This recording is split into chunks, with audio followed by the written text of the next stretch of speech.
안녕하세요. 교통사고 전문 변호사 김정조입니다. 오늘은 운전자들에게 늘 두려움의 대상인 횡단보도 교통사고에 대해 이야기하겠습니다. 횡단보도 사고는 흔히 무조건 처벌이라고 알려져 있지만 사실 상황에 따라 처벌을 면할 수 있는 예외가 존재합니다.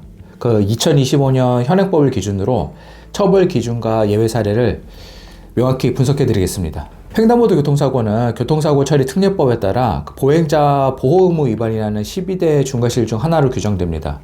일반적으로 교통사고가 발생했을 때 운전자가 자동차 종합보험에 가입했거나 피해자와 합의를 하며 형사처벌을 면할 수 있지만 12대 중과실 사고는 이 특례가 적용되지 않습니다. 즉, 보험 가입이나 합의 여부와 무관하게 운전자는 형사처벌의 대상이 됩니다.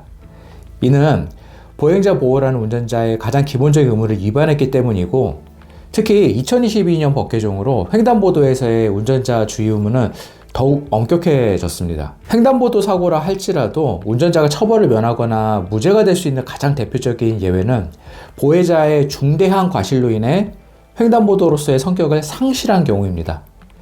핵심은 보행자가 운전자를 막아야 하는 적색 시도에 무단으로 횡단해서 사고가 발생한 경우입니다. 이 경우 법원에서는 해당 횡단보도가 보행자 보호시설로서의 성격을 잃었다고 판단해서 운전자에게 공소기각 판결 또는 무죄 판결을 선고해서 형사처벌을 면할 수 있습니다.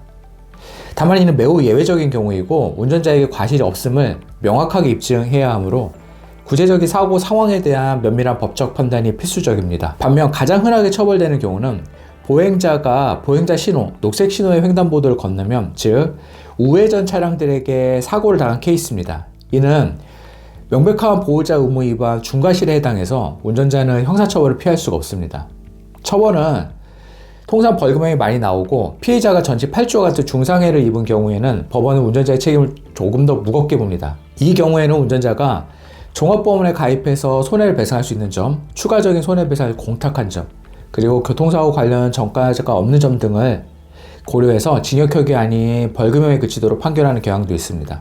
횡단보도 사고로 인해 형사처벌이 불가피할지라도 선처를 받고 형량을 낮추기 위해서는 다음과 같은 양형사유를 준비해야 합니다. 가장 중요한 것은 피해 회복 노력입니다.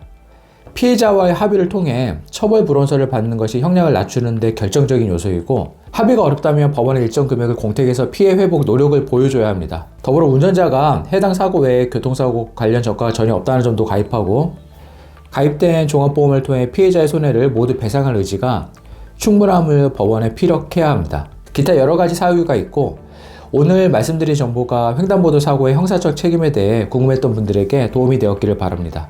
시청해주셔서 감사합니다. 김정조 변호사였습니다.